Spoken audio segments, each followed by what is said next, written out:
Are you ready to unlock your wealth?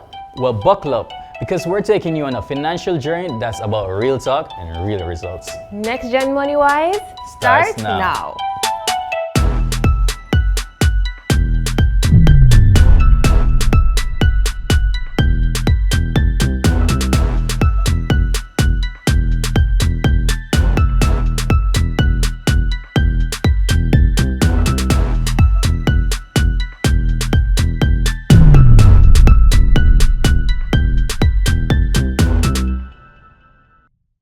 Welcome to the Credit Union's Next Gen Money Wise series, where money talk gets real. This series is part of the Next Gen initiative by the Credit Unions of Jamaica, created just for you, our young movers and shakers, aged 18 to 38. That's right. Backed by the Credit Unions of Jamaica, we're here to help you level up your money game, build your future, and stay true to those powerful credit union values. I'm your host, Vaughn Campbell. And I am Tony Ann Hudson. This is a place where we guide you to unlock your financial freedom with tools, stories, and strategies for you to use. Yes, and if you're ready to take that journey with us, hit that follow button, Credit Unions JA. Today's topic is a spicy one. Broke or budgeting? The real cost of lifestyle creep. Tony, be honest, do you really budget? Not all the time. But after today, I might just get my act together.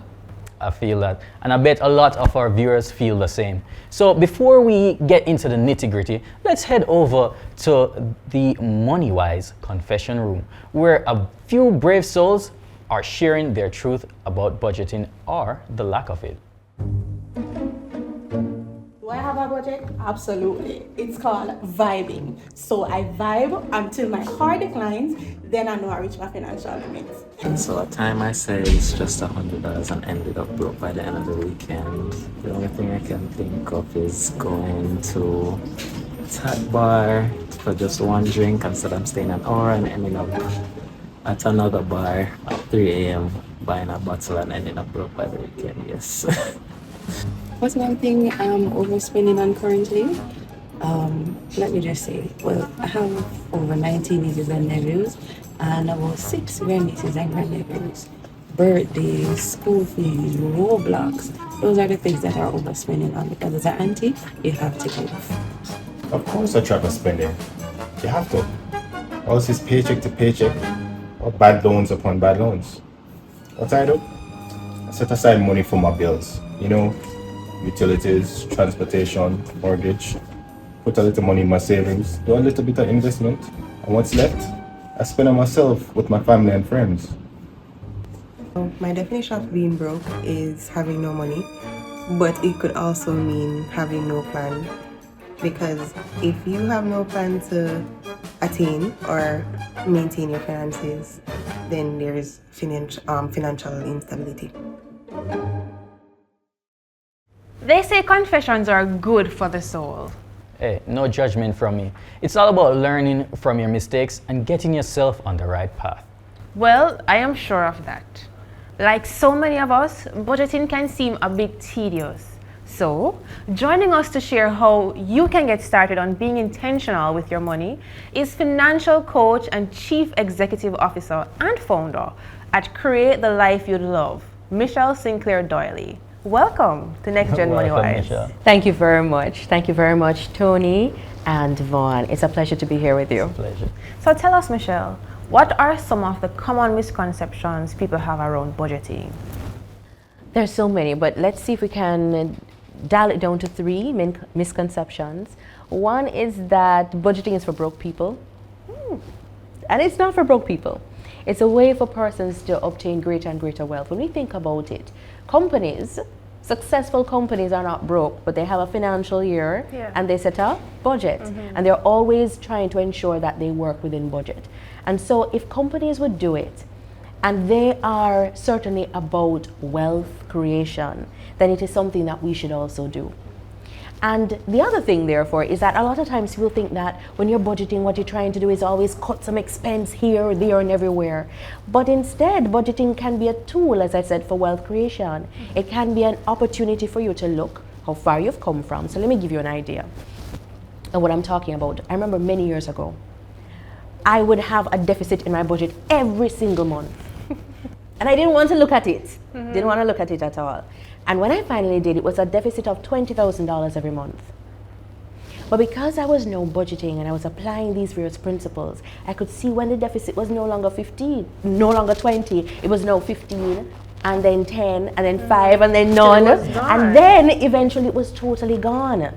So therefore, it can be an opportunity for you to see just from how far you have come and where you are now. Right. Now, going back to the whole thing that I could see how I was now climbing out of the situation, it was because I was not just looking at budgeting as an opportunity to just reduce expenditure, but also, okay, so if these are the real expenses of life, then what else can I do in order to earn more? Right. And so we can look at the budget and say, okay, we have expenses, we have income. The only way that we can get the thing to balance is by reducing one or increasing the other. And so if we look at the budget as something to challenge ourselves, to say, okay, how can I increase my income? And that way we're growing our wealth, then it becomes a lot more exciting. Because if all we're gonna do is just always be trying to cut and cut and cut, no, we're not, no, we're gonna be stressed out, and eventually we're gonna do what? We're gonna quit. Yeah. Another misconception about budgeting is that we have to do it every single month, and we have to track every Burger King, every patty, everything. And that's not true. You can do it twice for the year. So how do we do that twice for the year? Because what you're gonna do is a very detailed budget where you look at what your expenses are every month and also the one-off expenses. And you're going to make a provision for those one-off expenses every single month. So let us say, for example, car insurance. You know, people here to pay car insurance. But if we know how much it is going to cost, then rather than saying, in whichever month I'm now going to pay everything, no, break it down. How much do you need every single month? And you're going to make that provision. Yeah. No, going back to just doing it twice for the year. Once you realize how much you're going to need per month for the monthly expenses, that goes into one account. And then the one-off expenses, or the less frequent ones, go into another account. And you have the money for your goals in other accounts. You set up a standing order, putting the money into the various sections, into the various accounts. And all you have to do now is live. So let's say, for example, you recognize that your expenses, I'm just going to call a figure. Yeah. Your daily expenses or your monthly expenses come up to be $100,000. Then you would ensure that you would have probably $105,000 left in that account that would be for your monthly expenses. Once you are living within that, you don't now have to go and say, oh my goodness, let me keep this receipt or whatever. No. Make it easier for yourself. You want to focus more on earning. And if what you're gonna do all the time is focus on the little nitty-gritty, you're gonna take your eye off the big picture. And what we want is wealth, right? Right. And wealth comes from earning. And another thing that I've found with a misconception, and just going back to just doing it twice for the year, is that once you now do that, and you now go, end of 6 months, you're now reviewing to see, okay, how well have I done? Have prices increased? Do I need to make any adjustments? And that's it. So you're not doing it all the time to feel as though it's just totally stressing you out. So it doesn't have to be boring, it can be very exciting. Because when you see how far you've come, you can go, wow, I did all that. Yes. Yeah. I love that. I love that tip about budgeting twice for the year. And a lot of us would try to stick to that, but then I want you to speak on the habits, whether it's impulse buying or subscriptions, that may mess up person's budget when it comes to, you know, setting things aside. All right, so we know the typical ones of the impulse buying and all of those, right? Let us look at what causes it. Is that okay? Yeah. So if we set up the budget in the way in which I would have said, where we have the monthly expenses and that is in one account, separated from the occasional expenses, separated from your goals, then one of the things it does it would help us to clip the impulse buying a little bit. Why? Because when you recognize that you've made a provision for $100,000 for argument's sake, you only have $105,000 in that account. And then you start to impulse buying, you start to naturally say, but hold on, how much is going to be left in the account? So it naturally causes us to now start to restrict what we're doing in that area. And so one of the big things that I've found, or one of the habits that I've found that causes people to go over budget, is when you have everything in one big, all of the money in one account. Then you can't see. And then you say, oh, it's just another 5,000. Oh, I have a little bit more. Oh, the account still looks big. But when we just keep what we need, then all of a sudden it creates that trigger. And even better, it creates a trigger for us to start earning, right? Because we cannot budget our way to wealth, right? Another thing I found is so many people do not have a financial goal. So typically when persons go into a financial institution, the question is asked, what would you like to do? And the person says, I want to make some money. That's not a goal. So one of the things that messes up our budgeting is because we don't have a particular financial goal that we're going after, and we don't have a real why as to why we're going after that goal. Then why should I restrict myself from spending this $5,000? Because it doesn't have any purpose. So we have to ensure that all the money is given a purpose. It's like workers, right? Each dollar is a worker, and it's supposed to be working towards accomplishing something, which is building our wealth. And if we think about each dollar in that way, then the way in which we're going to manage it is going to be very, very different. Another thing I found that messes with our budgets is we're not aware of our psychological triggers. So I remember some time ago, I recognized that when I would be under stress, that would be the time that I would do more impulse buying, right? So therefore, once I was able to recognize a pattern, so we're not recognizing the patterns in our behavior, but once I was able to recognize a pattern, then I could break the pattern. So each person needs to understand what the pattern is for them.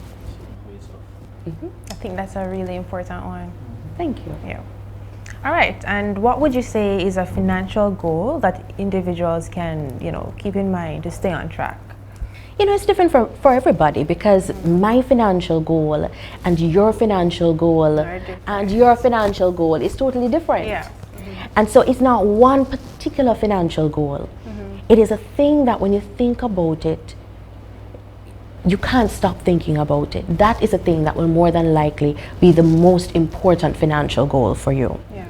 And then you have to dig deeper to understand why it's important to you, because it's a why that is going to keep you disciplined. So I'll give you an example. So one day a client was talking to me, and I started asking what her financial goal was. Of course, the typical answer is always, I just want to make some money. And then I asked her, so you want to make some money in order to do what? And eventually she got to the point of saying she wanted to purchase a property. I said, and that's a great goal. And so many people want to purchase property for different reasons. What's your reason? And initially she said, well, I'm tired of renting a home, and so I just want to move in to my own. But after I digged, right? And I'm a financial coach, so I went right down to the belly of it. And she started to cry now. I said, we've got it, right? She said, nobody in my family has ever owned anything. And I don't want my children to see that as their reality too. And so I want this home to prove that I've broken a generational curse. I'm going to leave something behind for my children, so that they start not from a negative, because she started life in debt like many people do, but they're going to start with good footing. Now that would cause her, when she'd feel probably stressed out and she'd want to go and spend something, from that particular account for her goal to say, mm-mm. And as a matter of fact, it has happened before when clients would want to withdraw money. And I'd say, okay, so I remember that you wanted a 3-bedroom, 3.5 bathroom property.